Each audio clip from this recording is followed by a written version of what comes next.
Hello students, myself Vishu Sharma, your business teacher. Today's topic is importance of business environment. Business environment का introduction के पहले भी video डाल चुका हूं और बिजनेस इन्वायरमेंट की डायमेंशन के लिए भी मैं एक वीडियो डाल चुका हूं। नेक्स्ट थर्ड वीडियो आती है importance of business environment. Business environment हमारी ऑर्गेनाइजेशन के लिए, हमारे बिजनेस के लिए क्यों इंपॉर्टेंट है, क्यों जरूरी है, बिजनेस इन्वायरमेंट की जानकारी होना क्यों जरूरी है हमारे लिए, यह आज का टॉपिक है। तो 6 तरह की इंपोर्टेंस हम आज पढ़ेंगे बिजनेस इन्वायरमेंट की। तो इसके लिए ध्यान रखना 6 की 6 इंपोर्टेंस के लिए क्या बात दिमाग में रखनी है। अगर आप कोई बिजनेसमैन हो तो आपके अंदर एबिलिटी होनी चाहिए कि बिजनेस इन्वायरमेंट को स्कैन कर सको और बिजनेस इन्वायरमेंट को आप पहचान सको कि आप, ये बात जरूर दिमाग में रखना। If a businessman have a good knowledge of business environment, businessman के पास अच्छी नॉलेज हो किसकी, बिजनेस इन्वायरमेंट की, who are able to scan and understand the business environment, जो बिजनेस इन्वायरमेंट को समझ सके और उसको स्कैन कर सके कि उसमें बिजनेस इन्वायरमेंट में है क्या। और नेक्स्ट, जिससे कि वो they get maximum benefit and maximum share in the market. अगर मार्केट के अंदर उसे मैक्सिमम शेयर चाहिए विद ग्रेटेस्ट एफिशिएंसी, ज्यादा से ज्यादा एफिशिएंसी के साथ, तो उसे बिजनेस इन्वायरमेंट की सारी जानकारी होनी चाहिए। तो बिजनेस इन्वायरमेंट शुरू करते हैं। सबसे पहली है, अगर आप अच्छे नॉलेज वाले हो बिजनेस इन्वायरमेंट के, स्कैन कर सकते हो, तो getting first mover advantage, businessman को सबसे पहले फायदा उसी को मिलेगा जिसके पास अच्छी नॉलेज है। किसकी, बिजनेस इन्वायरमेंट की। गेटिंग फर्स्ट मूवर एडवांटेज, सबसे पहले फायदा वही उठाएंगे। जैसे कि they can go much ahead to their competitors, अपने कॉम्पिटिटर से सबसे आगे चलते हैं। जैसे कि मैं एग्जांपल लेता हूं मारुति सुजुकी कंपनी का। मारुति सुजुकी कंपनी ने कोलैबोरेशन किया था किसके साथ, सुजुकी के साथ। मारुति कंपनी ने, जो इंडिया की कंपनी थी, उसने सुजुकी के साथ कोलैबोरेशन किया था कि एक साथ मिलकर को चलाएंगे काम को। तो इस बात की किसको पता चला, नेरोलैक कंपनी को कब पता चल गया कि अगर कार इस देश में बनेगी तो कार को पेंट करने का कॉन्ट्रैक्ट किसको मिलेगा।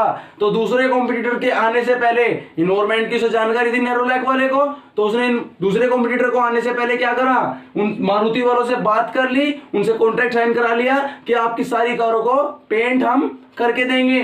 तो सबसे पहला फायदा किसने उठाया, नेरोलैक कंपनी में। क्यों, क्योंकि उसे नॉलेज थी बिजनेस इन्वायरमेंट की कि किस समय क्या चेंजमेंट होने वाला है। क्लियर है। नेक्स्ट आता है अर्ली वार्निंग सिग्नल, अगर कुछ गलती होने वाली है, कुछ रॉन्ग होने वाला है, तो सबसे पहले वार्निंग सिग्नल उसे ही मिलता है जिसके पास अच्छी नॉलेज है, उसके पास एबिलिटी है स्कैन करने की, अंडरस्टैंड करने की कि जो क्या प्रॉब्लम आने वाली है, क्या चेंजमेंट आने वाला है। किसमें, बिजनेस इन्वायरमेंट में। Timely scanning of business environment, business environment को टाइमली स्कैन करना, टाइम से स्कैन करने वाले को सबसे पहले सिग्नल मिल जाता है। और गेट क्वालिटेटिव इंफॉर्मेशन, सबसे पहले क्वालिटेटिव इंफॉर्मेशन उसको मिल जाती है। जैसे कि Maruti increase supply, Maruti company ने सप्लाई इंक्रीज क्यों करी, क्योंकि उसको इंफॉर्मेशन मिली, क्वालिटेटिव इंफॉर्मेशन मिली। कैसी इंफॉर्मेशन मिली कि नई कंपनी, विदेशी कंपनी हमारे देश के अंदर आकर सेटअप करने वाली है कार का प्रोडक्शन, यानी कि दूसरी कंपनी हमारे देश में आने से पहले ही उसने अपने कारों की सप्लाई इंक्रीज कर दी। यानी कि कोई नई इंफॉर्मेशन मिलने की वजह से उसे सिग्नल मिल गया कि मेरे साथ ये बुरा हो सकता है, इससे पहले मैं अपनी सप्लाई को बढ़ा दूं। नेक्स्ट आता है tapping and assembling resources. Resources का मतलब क्या है, यहाँ टैपिंग असेंबलिंग, ऑर्गेनाइजेशन होती है, प्रोडक्शन यूनिट्स होती है, तो उनको क्या चाहिए, रॉ मटेरियल चाहिए, इनपुट चाहिए, रिसोर्सेज चाहिए अपने आउटपुट निकालने के लिए। टू सप्लाई आउटपुट, मार्केट में सप्लाई करना आउटपुट को, they need input, raw material etcetera, ये चीजों की उनको जरूरत होती है। सेलेक्ट रिसोर्सेज, रिसोर्सेज को सेलेक्ट किया जाता है किसके according to the availability demand of output.